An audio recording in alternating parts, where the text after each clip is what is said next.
Et effectivement, CIO-DC que j'ai beaucoup utilisé, puisque dans Résurgence, à l'époque, il y avait toute la prescription à faire, et j'avais tout codifié pour qu'on puisse prescrire du Doliprane jusqu'à la perfusion avec 5 éléments. Avec ça, c'était super. Et donc voilà, si demain je devais tout refaire pour intégrer SNOMED, ce serait compliqué. Un peu compliqué. Non, je te rassure, tu n'auras pas à le refaire, même si je sais bien que de toute façon, tu ne vas pas revenir au codage, au développement des applications. Encore que je continue à coder. Et donc justement, pour nous en parler de ce catalogue de la CIO-DC, j'accueille tout de suite Émilie Nguyen de FAST.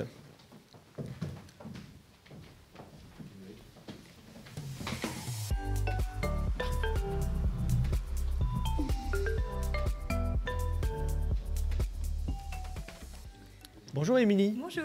Comment ça va? Ça va bien. Super. Alors, toi, tu viens nous parler de la CIO-DC. Et effectivement, il y avait déjà des codes. Moi, je les avais utilisés. Puis le médicament, il est quand même bien encodé. Il y avait l'UCD, je crois, la classification ATC, voilà, ce truc-là. Comment on met du SNOMED là-dedans?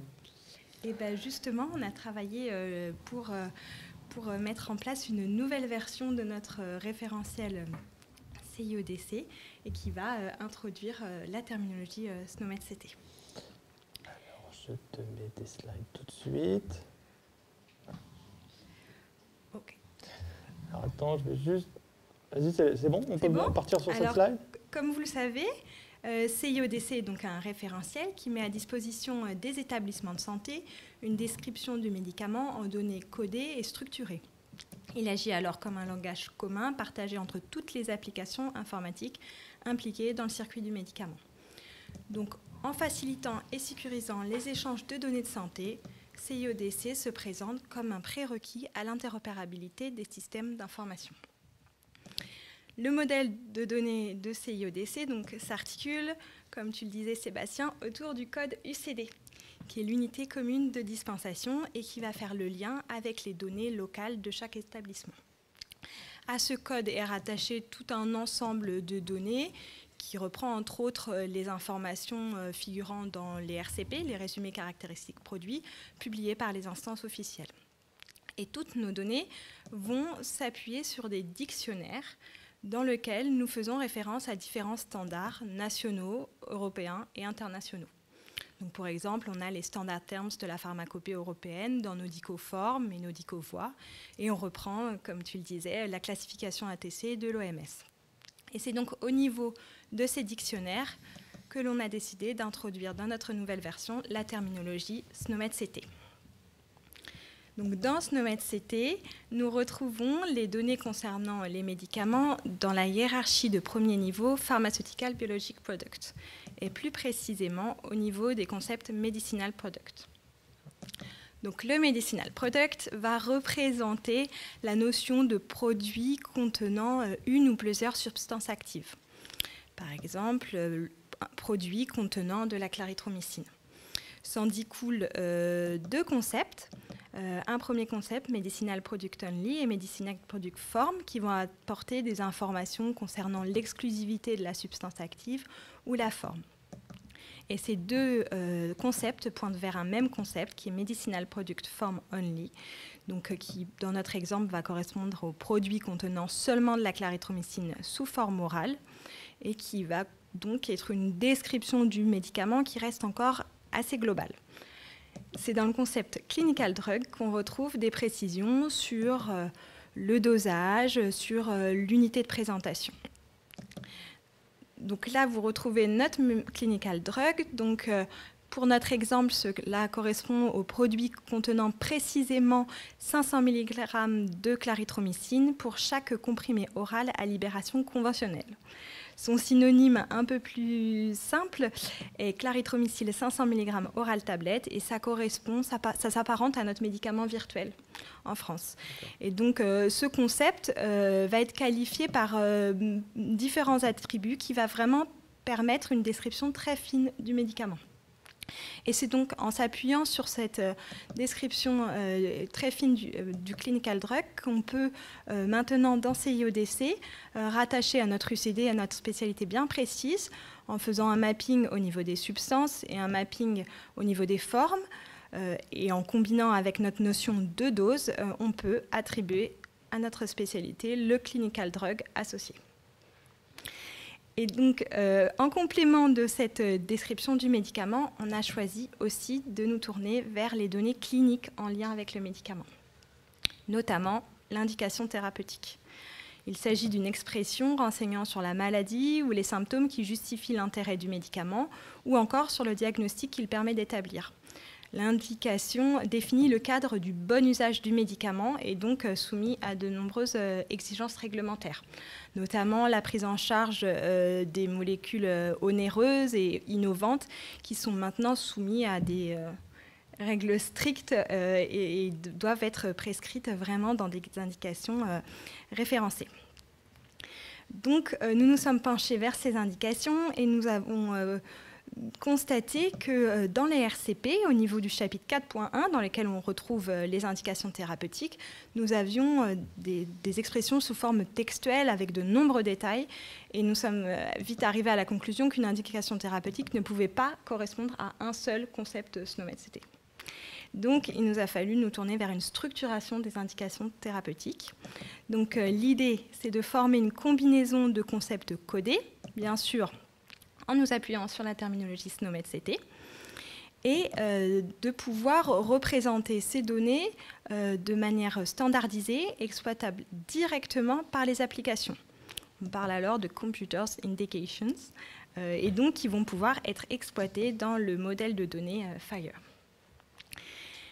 Donc, comment nous avons structuré nos indications? Donc, on s'est appuyé sur un modèle qui, au départ, part d'une notion de traitement médicamenteux, donc qui correspond à une procédure dans SNOMED-CT, qui va être mis en lien avec la cible de notre traitement. Donc, grâce à un attribut, on va pouvoir associer une pathologie, un état de santé ou une procédure. Donc, ces deux items vont être retrouvés à minima dans l'ensemble de nos indications. Et on va retrouver, donc ça c'est celui-ci de la cible du traitement de manière obligatoire. Et en complément, nous allons retrouver d'autres items, donc en lien grâce à des attributs dans SNOMED-CT. Donc on retrouve l'intention de traitement, donc s'il s'agit d'un traitement préventif, curatif, symptomatique. On retrouve dans nos indications aussi des notions sur les caractéristiques du patient. Il est souvent précisé une indication chez l'enfant, chez l'adolescent, chez l'adulte. On a aussi parfois des notions de précision concernant la voie d'administration, la méthode d'administration, et nous avons aussi parfois dans certaines indications des notions de médicaments reliés, donc lorsque le médicament est indiqué en association avec un autre médicament ou en relais d'un autre médicament. Donc bien sûr, l'ensemble de ces items sont optionnels et on les retrouve dans les indications au cas par cas. Nous allons donc reprendre notre exemple et nous attarder sur une indication bien précise qui est dans le cadre des infections à Mycobacterium avium, bien sûr chez l'adulte. Donc nous allons prendre notre indication et la découper en différents groupes de mots qui vont être chacun codés dans la terminologie SNOMED-CT. Donc nous prenons le mot traitement qui va donc correspondre à notre traitement médicamenteux et la procédure dont je vous parlais tout à l'heure. On prend le mot curatif qui lui correspond à l'intention de traitement, donc qui va correspondre dans SNOMED-CT à un attribut avec un qualifier value précisant qu'il s'agit d'une notion curative. Nous prenons le groupe de mots désinfection à Mycobacterium avium chez les patients infectés par le VIH pour représenter notre cible. Donc, dans SNOMED-CT, ça se traduit par une expression post-coordonnée, reprenant donc les infections à Mycobacterium avium associées à l'infection VIH. Et bien sûr, chez l'adulte, qui lui correspond à une caractéristique du traitement. Donc, du patient, pardon. Et donc, on voit bien que ça correspond à notre catégorie adulte. Donc, notre indication ainsi codée va pouvoir rentrer dans le modèle de données FHIR. Donc, ce modèle s'appuie sur la ressource Medication Knowledge. Donc, le premier item va être un code qui va identifier notre médicament. Et il va être en lien, entre autres, avec un guide d'administration qui représente notre indication, donc qui est typé avec différents items. Donc on retrouve le type de dosage, l'indication, les caractéristiques du patient. Et une extension devrait se faire concernant l'administration du traitement. Ainsi, CIODC va pouvoir fournir des informations qui vont répondre à ce modèle de données. Donc on retrouve au niveau du code notre clinical drug. Au niveau du guide de l'administration, nous retrouvons tous les items précédemment démontrés. Donc on retrouve le traitement médicamenteux, l'intention de traitement, la cible et les caractéristiques du patient. Donc voilà, l'ensemble de ces codes SNOMED vont pouvoir trouver leur place dans notre modèle de données FHIR. Super. Ainsi, donc, en accueillant la terminologie SNOMED, c'était au cœur du référentiel, de cette nouvelle version du référentiel CIODC. Ça nous a permis d'étendre notre périmètre d'interopérabilité et donc des données savantes et officielles qui jusque-là n'étaient pas exploitables directement par les applications informatiques vont pouvoir être codées, structurées et répondre aux exigences du modèle FHIR pour être intégré dans les logiciels et dans les systèmes d'information hospitaliers, soit de manière directe, soit en faisant appel à des services d'aide à la décision clinique. Excellent, donc en gros, j'ai rien à faire, hein, tu as tout fait pour moi. C'est ça. CIODC apporte, oui, tout. Et du coup, il y avait déjà des classifications quand même dans CIODC, donc on parlait de l'ATC, mais oui. C'est quoi le rapport avec ça du coup ? Alors l'ATC restera toujours présent, mais c'est vrai que c'est une terminologie qui est d'agrégation en fait. Donc on va juste apporter des données qui sert vraiment à faire en statistique, qui a une volonté de mettre en place des statistiques de consommation, alors que vraiment SNOMED va pouvoir permettre de naviguer entre les différents niveaux que je vous ai présentés du médicament et donc pouvoir permettre beaucoup plus d'interaction entre nos différents dictionnaires. Pareil pour la CIM-10 du coup. Exactement, la CIM-10 c'est une classification figée qui aussi ne nous permet pas autant de niveaux de détail au niveau des indications. Et est-ce que la terminologie SNOMED pourrait suffire à elle seule pour apporter une description structurée du médicament ? Non, non. Comme on vient de le voir, c'est vrai que SNOMED-CT toute seule ne suffit pas. On a besoin d'autres terminologies et on a aussi besoin du standard FHIR pour pouvoir faire en sorte qu'elle puisse être intégrée dans les systèmes d'information. D'accord. Donc c'est bien ce que dit Dominique au début. La multiterminologie, c'est quand même indispensable finalement. Et qu'on adhère ou pas à SNOMED, quoi qu'il arrive, on aura besoin d'utiliser plusieurs terminologies. François, qu'est-ce que tu en penses ?